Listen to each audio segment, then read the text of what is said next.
Hi friends! Hi friends! Welcome back to another episode of the Weavelings podcast. Today we have David with us and he is going to give a brief introduction to himself. Hello guys, thanks very much for the video. My name's David Mitchell. I'm the CEO and founder to Indigo Precious Metals, and I'm also the founding partner to Auctus Metal Portfolios. And there's a software company in the sideline that supports both of those companies, which I've developed and built. So that the audience kind of gets to know you a little better, could you give us like a quick introduction of how you started running this enormous, incredible bullion? I started off in the early days as a coder, actually, in the early 80s, working for Rothschilds, the merchant bank, moving into the dealing room, and then I progressively worked across the world on some of the largest banking institutions as a dealer, chief dealer, and the latter part of my career as head of proprietary risk. I've worked for the likes of Bank of America, HSBC, Swiss Bank Corporation, Rothschilds, etc., working across Chicago, Tokyo, Singapore, Hong Kong, Paris, London. I've covered all asset classes and traded across multi-asset classes. I left the investment banks in early 2007 now because I became very focused about where the world was going from a macro perspective and started to trade my own family money, and a couple of clients came with me and set up a small fund and traded the markets, which ended up being the global financial crisis. Did exceptionally well during that period because I was very focused on the fact that the world was going in that direction. Closed that fund down in 2010 because it effectively had achieved what I wished to achieve. Then moved into semi-retirement, still trading the family money and watching the kids grow up. Really from 2012 onwards, I became very, very focused about the fact that nothing had been solved whatsoever during the global financial crisis. And our policy leaders, all they'd done is kick the can down the road and then kicked it very aggressively. Yep. So I returned back to Singapore in 2014 and started building these companies out with very much the long-term macro cycles clearly in focus from my perspective of where we were going in the bigger cycles. So from a coder, you started working in investment bank, and after you left, you started your own fund.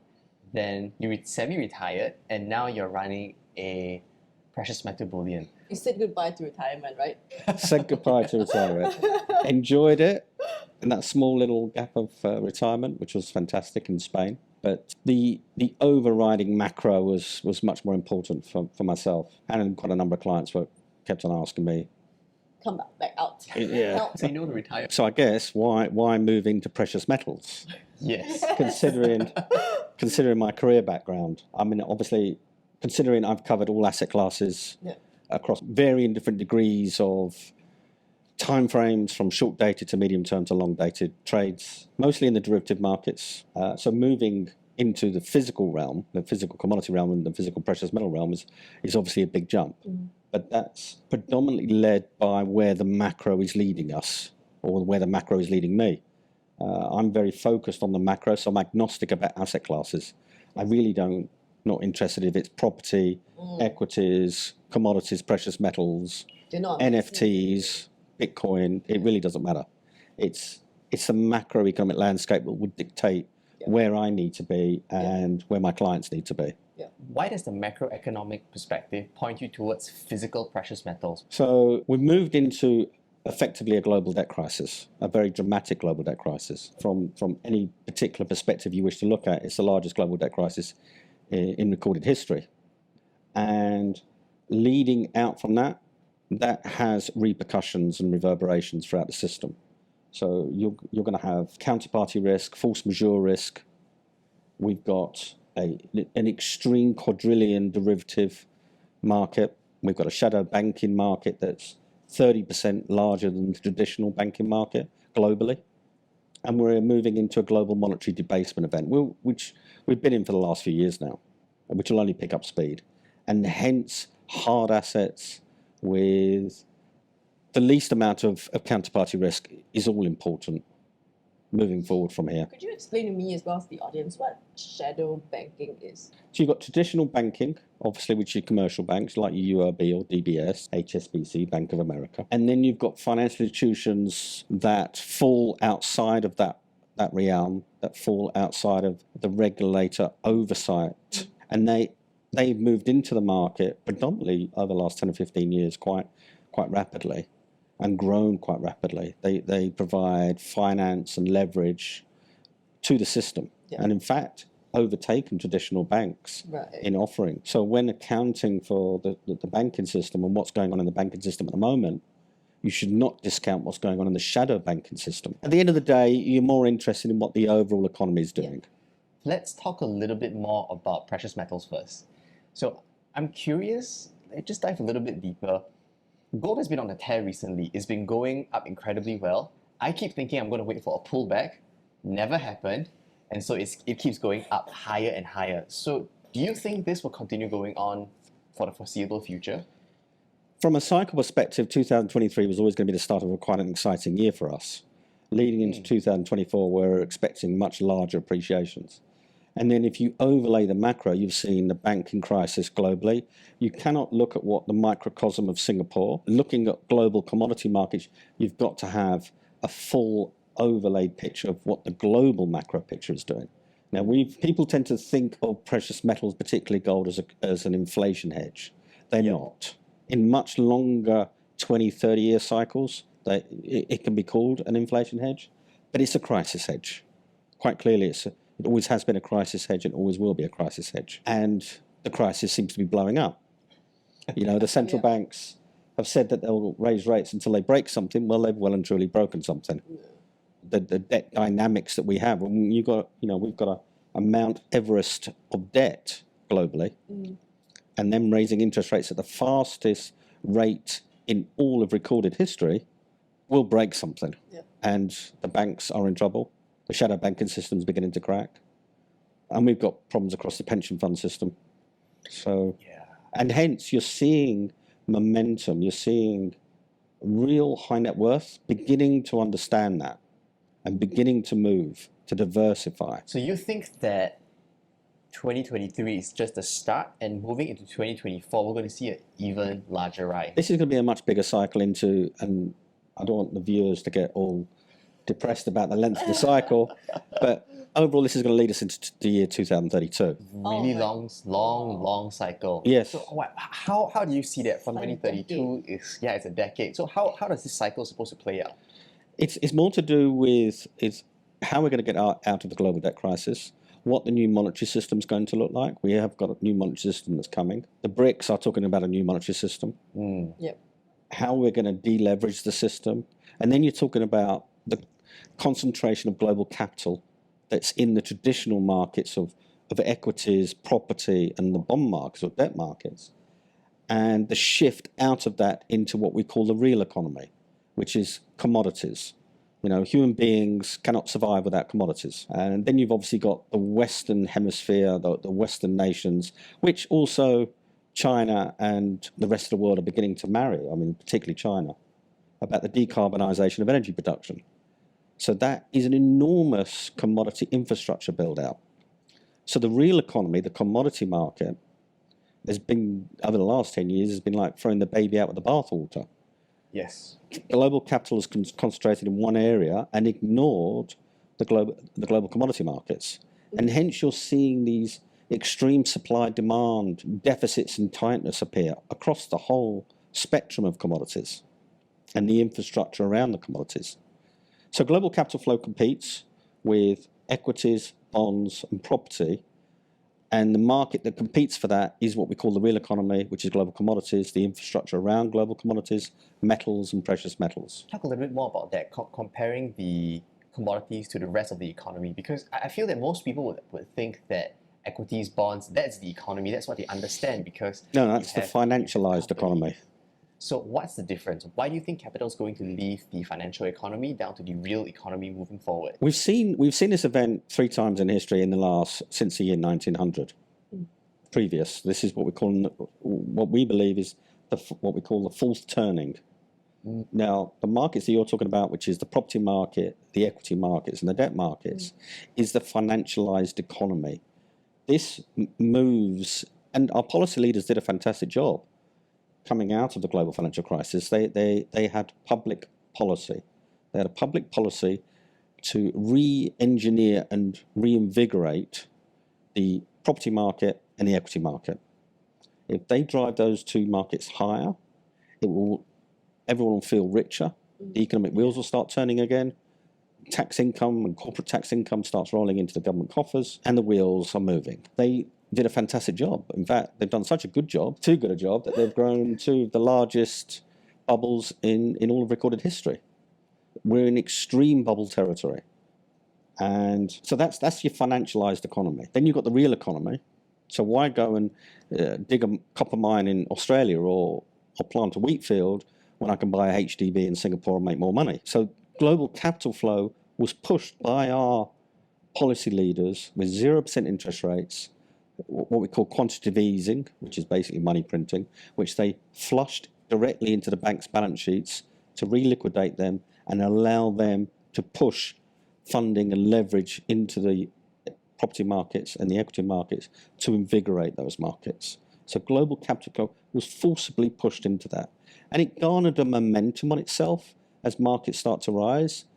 The fear of missing out crowd all piled in, and it's just grown over the last 10 years. And whenever we had a hiccup in valuations, the central banks jumped in with more money printing and more high energy policies to keep that bubble going.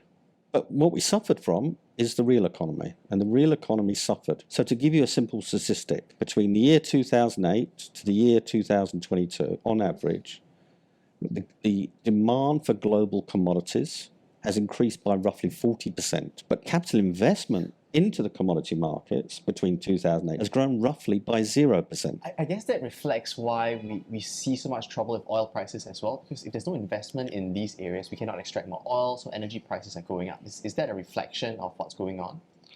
The oil trade is obviously another quite complex trade to talk about. But you're seeing it with all global commodities. The global commodities have started to be on a tear for the last 2 years. We've entered a super cycle within the commodity complex.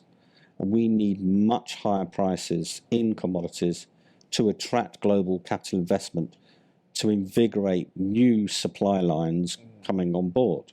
Now, the oil price that you're talking about, you have to overlay the geopolitical tensions and deglobalization. We are now in a world where we are deglobalization. Globalization was very deflationary, and we all enjoyed the benefits of that good deflationary globalization. We're now moving into a deglobalization. That's very inflationary. Economies and segments of the planet are becoming very insular, holding their commodity assets within their own borders. It's not good, but it's irreversible, I would suggest, at this stage of the game.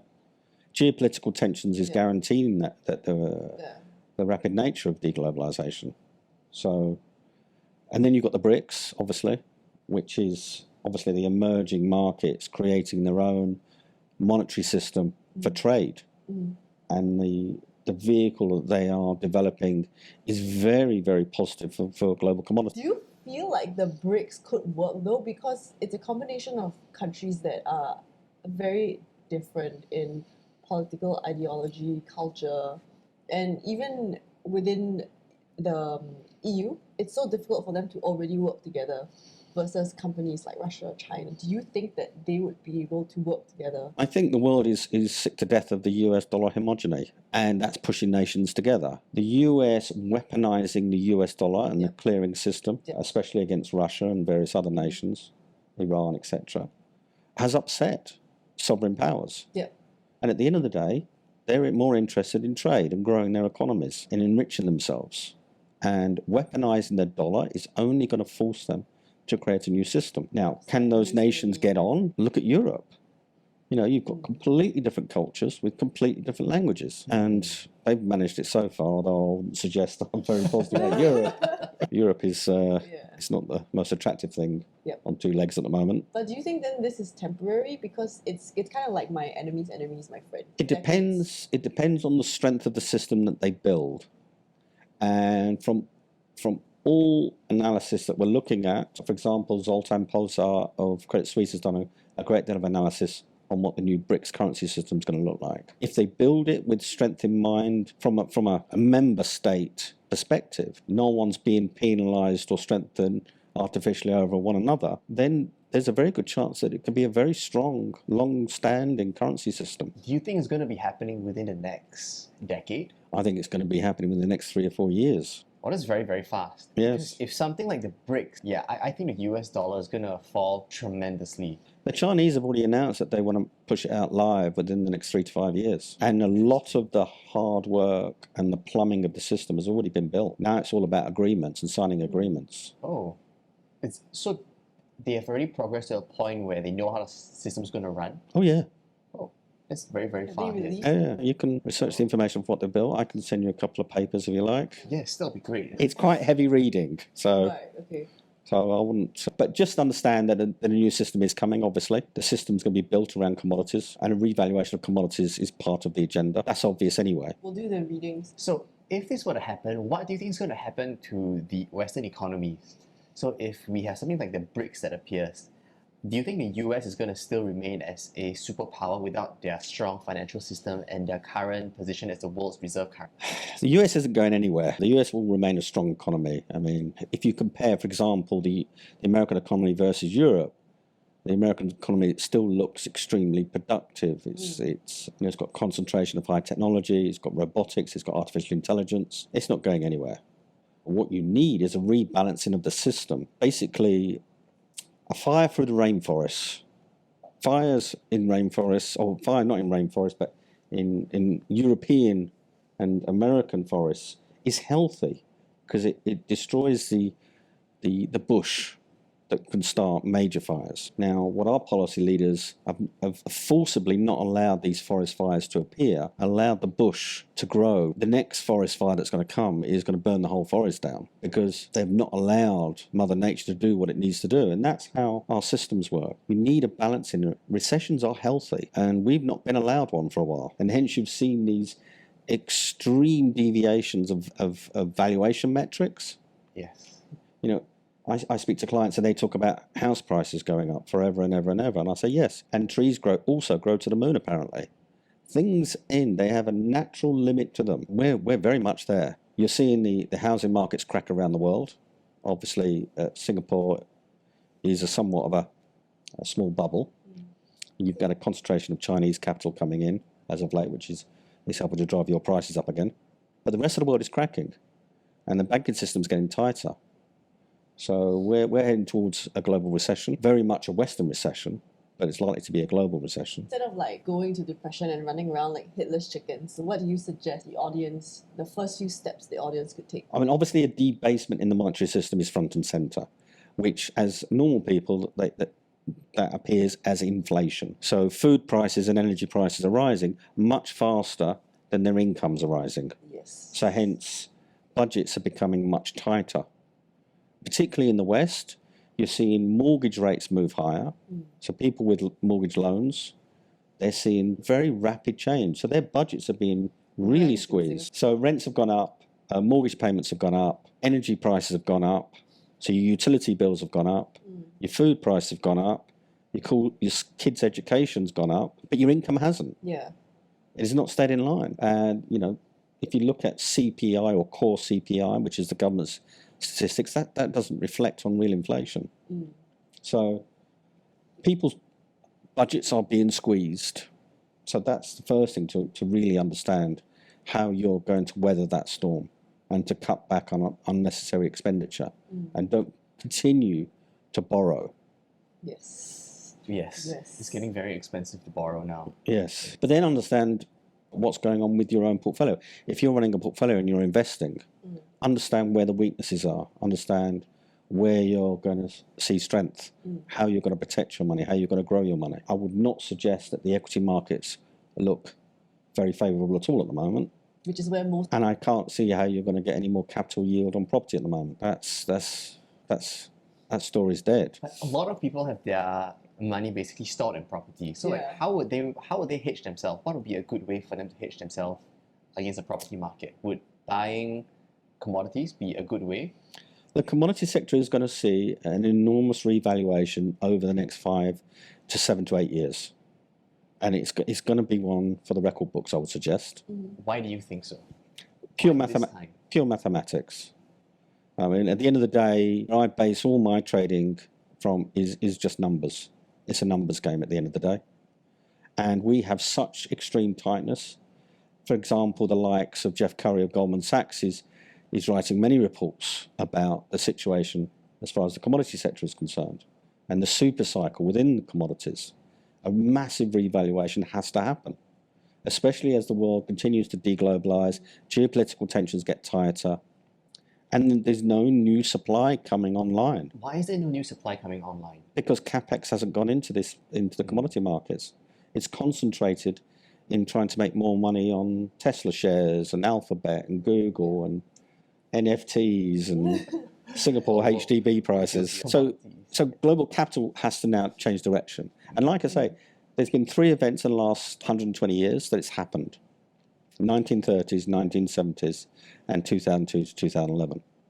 Each cycle was precisely the same length, but you had overvalued equity markets, overvalued property markets, and you saw global capital flow shift from one set of asset classes into the commodity markets. Obviously, the 1929, when the bubble burst, so you had the 1930s, everyone thinks it's the 1930s, the Great Depression, but the commodity markets and the metal markets rallied considerably, while the equity markets, the stock markets, lost incredible amounts of value.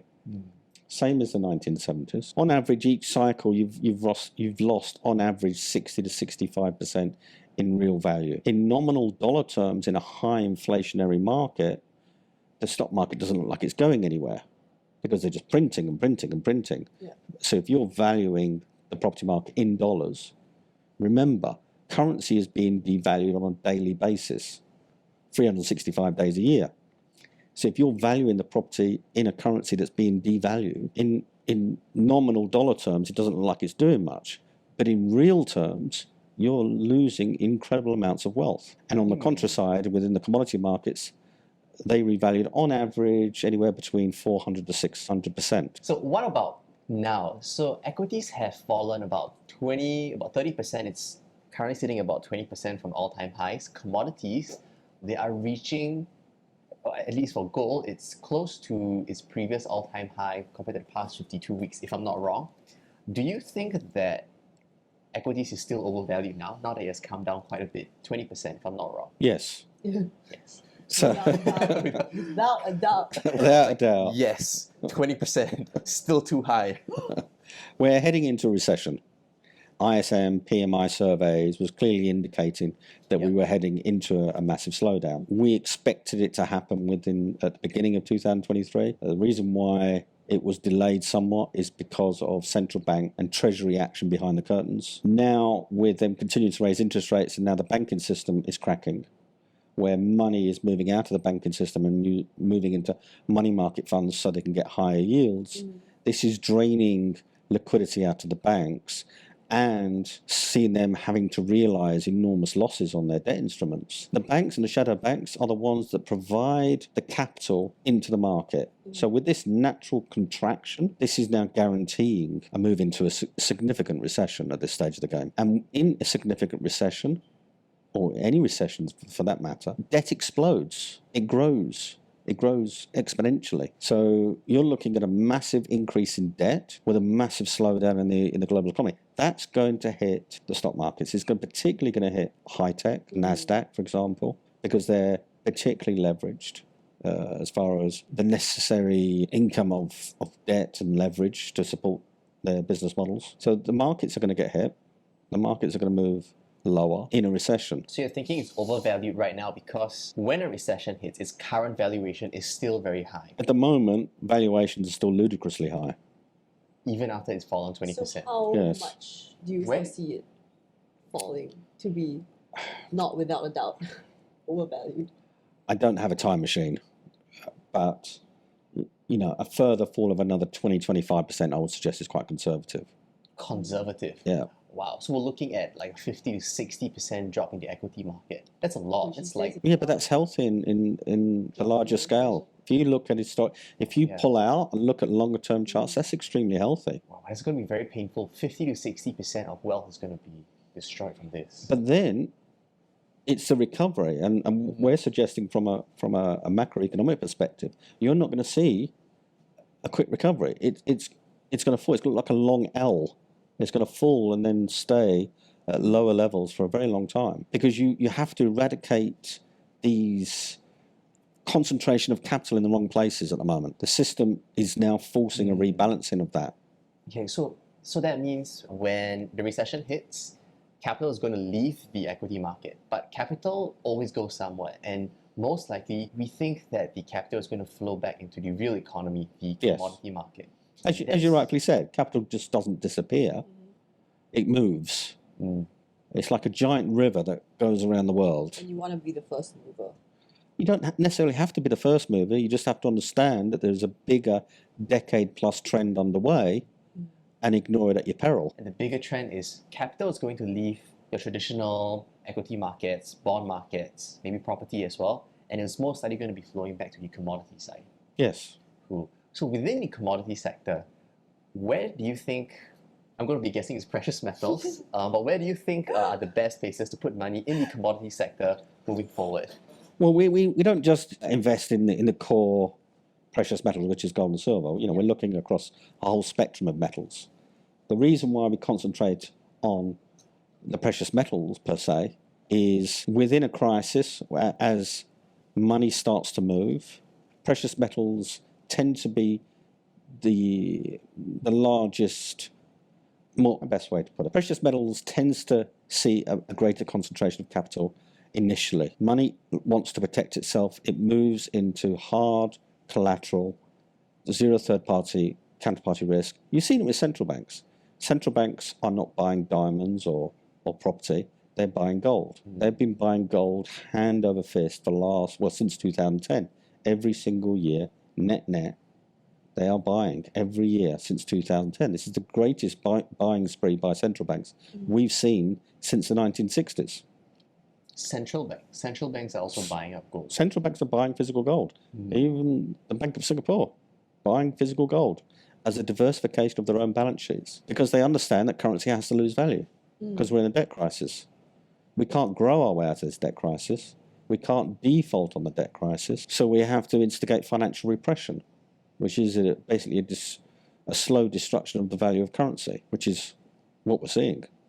So right now, the largest buyers of precious metals, you feel that is it governments or private institutions that are really paying attention right now? Where is all the precious metals flowing to right now? It's smart money that's moving now. So large institutional money, family office money, sovereign nations, particularly sovereign nations. But that's how new markets are born. It's the smart money that starts to move first. And then you get the rest of the market suddenly awakening to find out that major levels are breaking, and then they start to move in. And then you've got the fear of missing out crowd that tends to be the latter part of the crowd that tends to take it to much greater heights. Before then, push the market right up. So yes, it's going to be a considerable revaluation. And then just looking at a revaluation of the precious metals based off a devaluation of currency in the debt crisis. We're also looking at global supply-demand situation in each metal. For example, platinum is incredibly exciting as an investment metal is concerned. We're looking at significant global supply-demand deficits in platinum. Even the most conservative analytical agencies are saying 2023 major deficit, and every year thereafter for at least the next 5 to 7 years, the deficits are going to grow larger and larger. Where is the demand for platinum coming from? It's coming from a number of different sectors. Obviously, the world has married to the same hymn sheet as far as decarbonisation of energy production. But also, with that, there is the pollution controls that everywhere on planet Earth have instigated, particularly China. We're now at level 6, we will go to level 7. So this is more stringent control of noxious oxides being produced. Hence, we have to have catalytic converters, so platinum gets used, and this is not just for internal combustion engines, it's for hybrid cars as well. Then obviously those catalysts are used for factories and the emissions from factories. Platinum is also being used in the production of green hydrogen. South Korea, China, Europe are moving very aggressively, although I would suggest Korea and China are being much more aggressive about moving into the green hydrogen production. There are other catalysts, but platinum is the most productive. And then conversion from hydrogen back into electrical energy, again, that's platinum and iridium. To transport hydrogen around the country geographically for where it's required, you can convert it into ammonia. Again, that catalyst is platinum, funny enough. So that sounds like there's a lot of demand for platinum. Then what about supply? Is What's supply backstopping naturally this? not going to catch up? Yeah, I mean, the demand's also coming from not only the pollution controls and new energy, but it's also the glass production and medical. As far as the supply is concerned, the supply is concentrated in effectively 3 economies on the planet. That's South Africa, Zimbabwe, and Russia. South Africa is in collapse as far as energy is concerned. Eskom, the utility provider, is a nightmare. They've been in rolling blackouts for 15 years now, and it's getting progressively worse. So they recognise it in different levels of load shedding, from level 2, level 4, level 6. Anywhere above level 6, the mines start getting hit. They have to cut back on production. They are talking our summer, which is their winter, they're talking about load shedding levels of 8, 10 and 12, where these mines literally have to completely shut down themselves, purely because they're digging into what we call magma mines. So there's a lack in supply and then so much demand. Should the Yes. price be increasing? And so that price increase will help with the mines stopping their, Well, the mines from being shut down and load shedding and blackouts, even because with increasing profits. even if you increase profits, it's not going to change the situation, because that comes from the utility provider, Eskom, and that needs enormous investment and enormous skill base to build that infrastructure back out again. And I'm afraid that the South African government is highly corrupt. So that's not about to happen anytime soon. So South Africa produces 73% of the world's platinum. 73%? Yeah. And that's going to be a big problem. And that's falling. But won't the government be more incentivized to do something about it if they know that they hold most of the platinum supply and they could make a lot of money from it? You're right. They are heavily incentivized to keep the mines going, because the mines keep their local communities going. They feed the local communities. They employ the local communities. And if local communities don't have any jobs, you're talking about civil unrest. Yeah. And there has been a lot of civil unrest in South Africa. But the problem is so gigantic and the government is so corrupt. I mean, it seems that they're only incentivized as to how much they can steal and make themselves rich, more than anything. So there's significant tailwinds to that. And you're talking about production cuts moving forward. Zimbabwe and Russia is obviously wrapped up in a war at the moment. And they might not even want to share supply. well, they rely on a great deal of skill base, engineering base from the rest of the world to keep their manufacturing at a certain level. So they're giving forward guidance of at least 15% falls in production. So you're seeing a fall in global production and a rise in global demand. Why hasn't price caught up to this yet? Why do you think price hasn't caught up? This is what clients always invariably say. They as soon as that supply demand is understood and realised, why hasn't the price suddenly rebalanced it? And that's not the way markets work. Markets tend to be extremely lagging and quite inefficient. Hence the likes of Warren Buffett and the Stanley Druckenmillers of the world become billionaires. They recognise extreme opportunities when the rest of the market is just not looking at it or even understanding it. They buy when it's cheap, hold for quite a number of years and sell when it's high. That's how you get rich.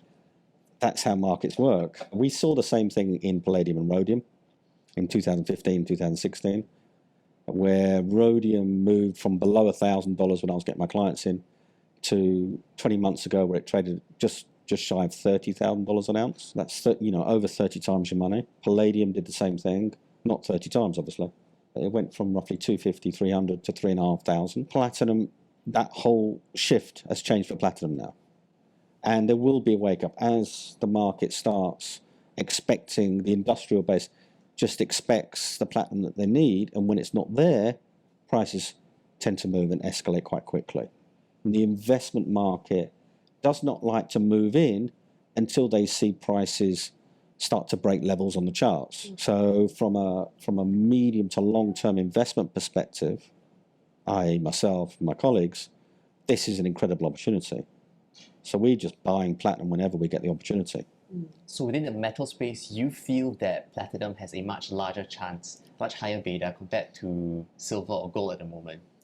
As far as producing an alpha return over and above gold, yes. Platinum, silver, gold in that order as far as appreciation is Platinum, concerned. silver, then gold. What about the, let's say, the short to medium term, looking at maybe just within 2023? Where do you think gold and silver is going to hit this year, just this year alone? Well, for example, Bank of America put out a piece recently. They're looking for a 50% revaluation in platinum in 2023. Wow. And what people don't fully understand, and you really have to study price charts and historical price charts to understand, when prices start to move, they move very quickly. Yes. So you've got the likes of, like I say, Bank of America. From my perspective, I think, you know, a good 30 to 40% this year is very much on the cards from a technical perspective. Silver, I expect, you know, we've already moved from March lows on, I think it was March the 8th. We've already moved over 25% in silver. Yes, it's huge. We caught a little bit of it, so we're quite excited about that. Yeah, and when, you know, I can easily see it trading in the 30s, early 30s this year, 2023. It's more than double from its lows last year. Yeah. Yeah, it's more than Gold, I can easily see 2,200, 2,300 this year. And you think what's driving this current push up is because people are afraid of the current monetary system, or it's just capital that's just leaving the equity market? A number of things. Obviously, the massive constraints on the supply and demand picture, which you always see a rebalancing of price. Price is the final arbiter to balance the scales. So you need a revaluation in price. Demand's not going to dissipate. Even within a recession, we're still predicting an increase in global demand, even in a recession. And supply is not going to be brought on without enormous capital investment. So the weakness there, the safety valve, is price. So that's going to be driven by supply and demand. And then global capital flows, changing direction, moving direction. And I think when you start to see the stock, you know, as we head into recession and the stock markets get hit, where I expect them to get hit quite hard, you'll start to see a lot of global capital flow begin to wake up and to understand long-term trends. Nothing ever goes in a straight line. You know, it's like waves on an ocean. And when these cycles break, they tend to break for at least 10 years. 10 years. Yep. It's a whole decade. Different stages of our lives then. But it's going to be healthy. If you think about it, house prices hopefully will come back down to normal levels. Oh, I would like that. I'm trying to get a house now. Property price. We've also got a demographic situation, particularly in the West, particularly in China, where a lot of the stock of property is being held by older aged hands that are either coming into retirement or just naturally dying off. Yeah. And that stock of housing will come in flush into the market, which will drive property prices down. It's going to be really bad for China. In the bigger picture, 20 or 30 years, I think it's going to be a lot healthier. Because what we're going to do is we're going to force capital into the commodity markets, which will force a massive increase of new supply coming onto market, which will naturally drive commodity prices back down again after an initial big surge over the next 8 years, which will allow us to build, moving forward 20, 30 years from now, as artificial intelligence and robotics and new technologies come on board and the global commodity markets have managed to rebalance and we have plenty of supply, to build the next huge wave in technology and humankind, if we don't blow ourselves up before then, of course. So here's what I have in mind. So right now, money's going to be leaving equities. So it's going to be flowing into commodities first. What we're going to see is commodity prices, maybe gold, platinum, silver, and a whole bunch of other commodities. Their prices are going to go up. So when their prices go up, would it be safe to say we would want to take some profits off there and then perhaps put it into companies that are going to be invested in those areas? Because by then, equities would have been hit really bad. So we have mining companies, maybe processing companies. Do you think that's quite a decent way to play the market, like a good strategy? I've got capital in the equity markets. The equity market or stock markets, they have basically 12 sectors. And so you've got to be very sector specific of where you want your money. So, you know, my money lies in mining companies, royalty companies, companies that deal in food production geographically across the world. Water production, going to be a major global shift in those particular sectors. As the rise in those commodities rally, global capital investment is going to go, well, yes, I want to be in that space. I want to be producing those commodities because I can see a high growth potential. So then you see global capital flow move into those particular sectors. So it's not all about putting all your money into precious metals. Yeah. I'm not saying that precious metals is the be-all and end-all of everything. What I'm saying is there's going to be a major revaluation of precious metals, and to diversify your portfolio, you should have a reasonable, healthy allocation into the metals and also certain sector-specific allocations within the stock markets. Precious metals are going to benefit because they have extreme liquidity. Gold is money, as we all know, but precious metals has that moniker, precious metals, because investment money tends to utilize those particular metals to move capital in times of crisis. It could be a banking crisis, it could be a war crisis, it could be a currency crisis, There's inflation a clear crisis. narrative. There's a clear narrative. And they look incredibly undervalued presently, ludicrously undervalued. Currently, even after it's moved up 20%, 15% in a year. Well, I could prove to you now that gold is cheaper today at $2,000 than it was in 1971 when it was $32. Why is that so? Because how do you value assets? You value a pair of shoes, a haircut, a car, a house in dollars and cents. But if those dollars and cents are being constantly devalued, so you need a greater allocation of paper to buy that same asset. So what we do is to prove the point of gold is cheaper today than it was in 1971. If you measure the amount of monetary aggregates that have been expanded, how much paper money has been pumped into the system, and leverage and deposits all around it, and then measure versus gold and the amount of gold above ground, you come to a ratio. And that ratio today is trading roughly below the levels of 1971. So gold looks incredibly undervalued.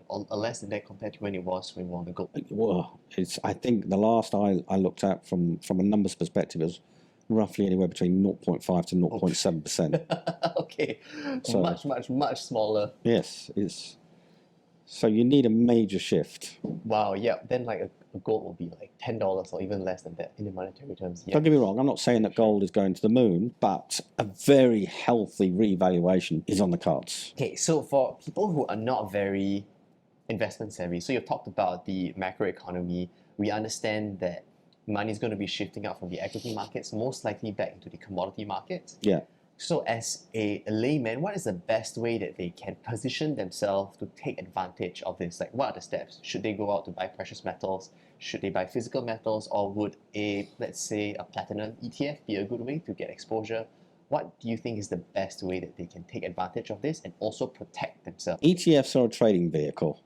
They're not a wealth preservation vehicle. You can't stand for delivery, and you've got force majeure risk and counterparty risk. And they're quite expensive.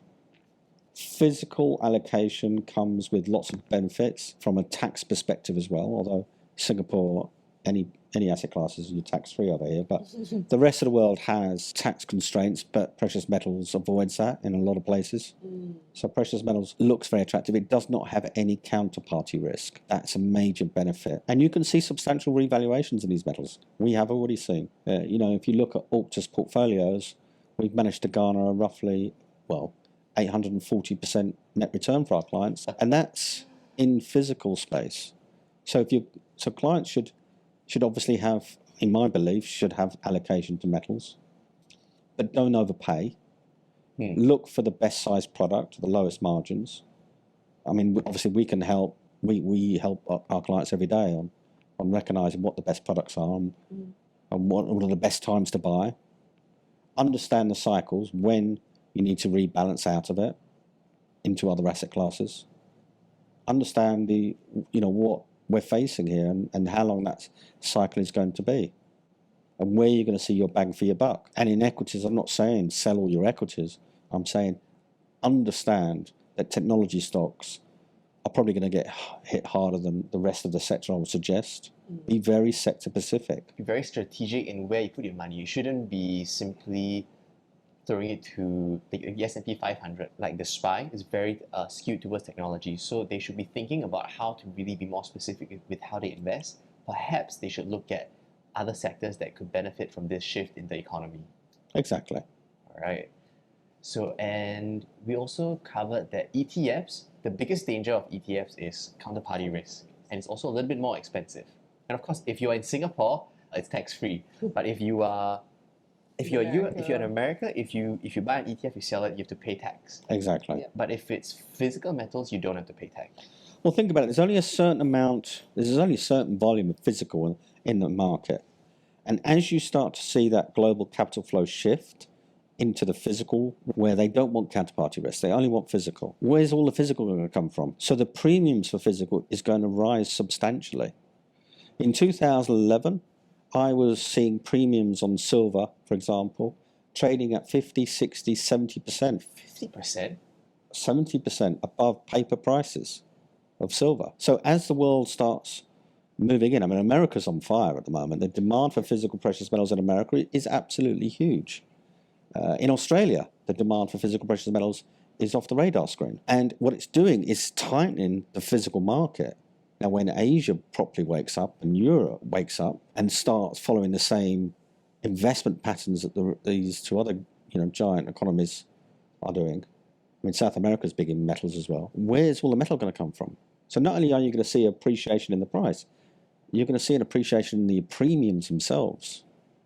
Oh wow, I never ever considered like premiums could be a way to value something and a way to actually benefit from it as well. I've always just thought of it as a cost. I never actually thought of it as a way that you can actually sell for a profit as well. No, you can utilize premiums to your advantage. And for people our age, well, we were talking about the property markets in Singapore. Right now, we are actually overpriced, overvalued. So for people our age who are thinking of buying a house within like the next 1, 2, 3 years, which might be exactly when price start to collapse. So we would buy right at the peak. Would renting and putting money elsewhere make more sense than investing into property right now? The beautiful thing about buying property, I mean, don't get me wrong, I invested very heavily in property in previous decades. The beautiful thing about buying into property is you can leverage into it. You can get a nice big fat bank loan. That's effectively leverage. You're applying leverage into an asset. It's very difficult to apply leverage into other assets because the bank won't lend you the money to do it. They'll lend you money happily to go and buy a property. But interest rates are very high. Yeah, right now. But if you look at rental yields, if you look at different equations of valuing property and the real yield on them, my simplest method, whenever people say, why do you rent? Why do you not? You must be losing a fortune by renting. I say, look, let's apply a piece of paper here. How much have I paid out on rent compared to if I take that same block of cash and invest it the way I have been? Who's winning here and who's losing? So, for example, I sold my beautiful family home, our beautiful family home, me and my wife, in the UK, and we sold it. When was it? 2007. Now, obviously, the property market came off in the UK a little bit, and then it just went on a skyrocket because the government, instigated policies to invigorate the property market. And my friends in the UK say, "Oh, you must have lost a fortune because property prices now are double what you sold your house at." I said, "Yeah, but I bought precious metals, and they went up 4 times. So who's losing and who's winning here?" What you do is you have to apply ratio trading. You value one asset against another asset class. Yeah. And you can actually technically trade this. You can actually see patterns appear where one asset class versus another asset class, one's overvalued, one's extremely undervalued. And you see that break and that trend turn around. So apply, get a piece of paper. Singapore is a different economy at the moment. It's a wealth center. Yeah. Effectively you're a tiny little island. Greater London is bigger than Singapore. So you're limited with the amount of land mass, and you've got a high concentration of capital in this country based off the fact that you're a wealth centre. So hence you're seeing these ludicrous valuations.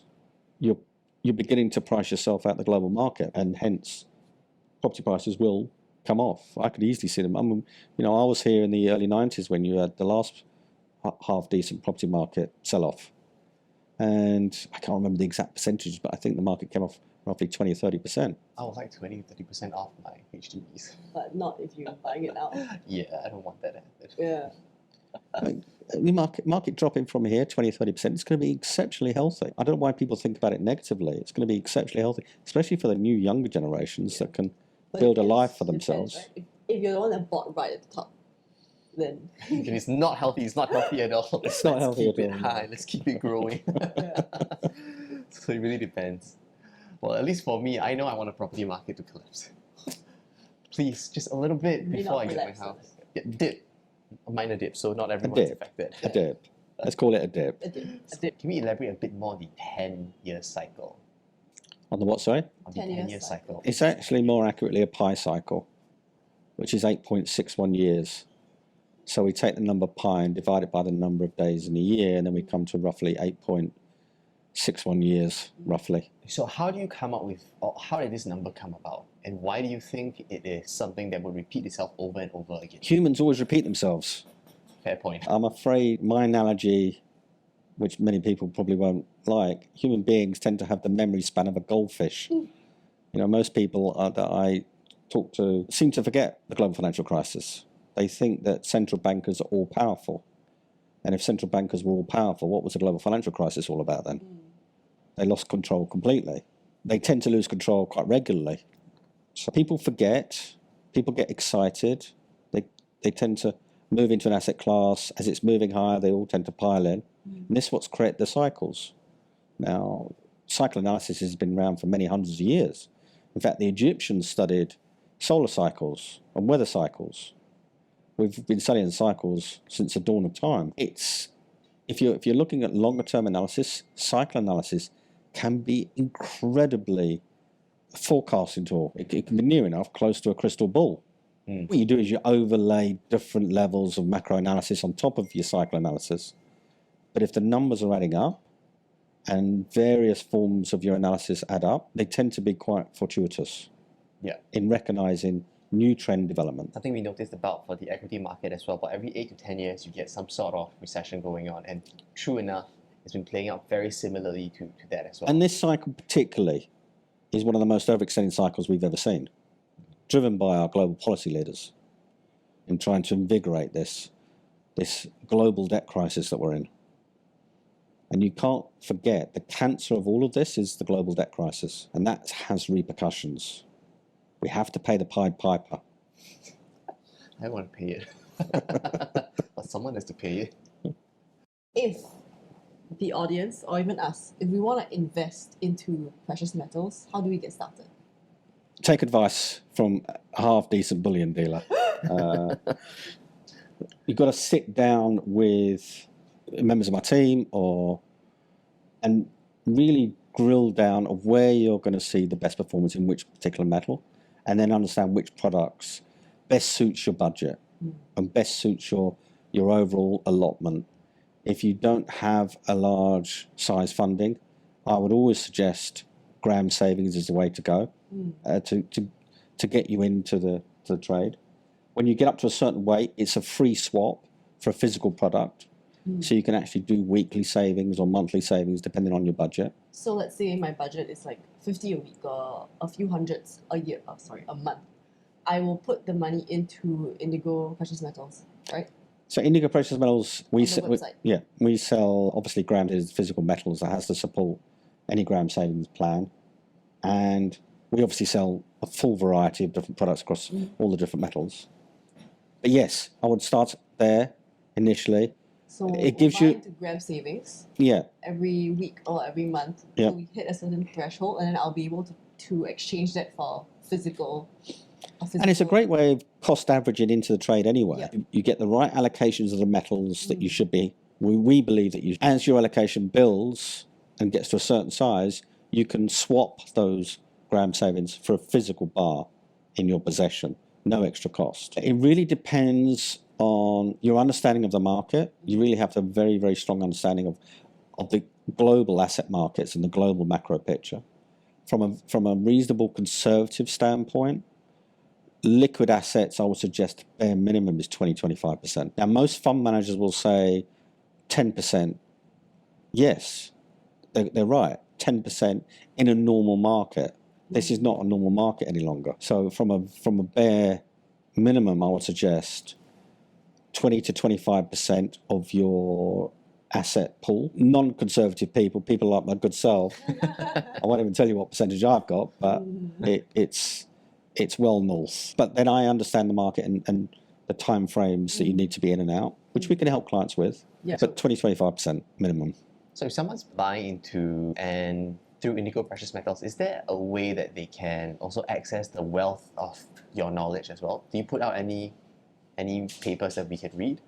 Yeah, we put out reports. I write reports. I spend a great deal of time writing reports. I'm doing video with you guys to help pass the information on.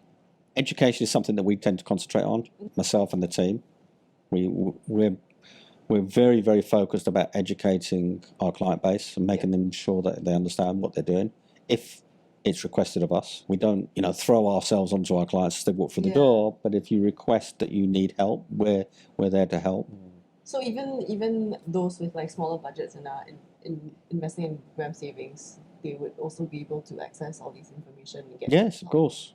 Auctus Metal Portfolios. That's more along the lines of actually managing our clients' portfolios for them in physical, not in paper. But that's got a minimum investment of $250,000. So if any of us or any of our audience wants to get in contact with you guys, I'm thinking we should either WhatsApp or Telegram, or there's a chat on your website, right? Yeah, there's actually a chat on our website. That's the fastest way. Yeah. Okay. So they can leave their telephone numbers or communicate with the staff, take our email down, or they can communicate with us directly via email. If they want to ask us a few questions on email. Okay, and they can also come down and meet Come you down guys, physically say and hi, see us all. Check out the actual physical See metals. the But so you guys came from the video. We'll give them a coffee and sit them down. And if they need to have a chat with us, Yeah. all the team have been very well educated in understanding the markets and what works and what doesn't work. Okay. Right, Sounds yes, good. that sounds Okay. good. Yes, thank you very much for today. No, Wealth of thanks for coming knowledge. in and saying Really hello. appreciate it. Yeah. It's going to be a very exciting next few years. It's Let's exciting hope. is one way to put. Thank you. Thank you. Thank you.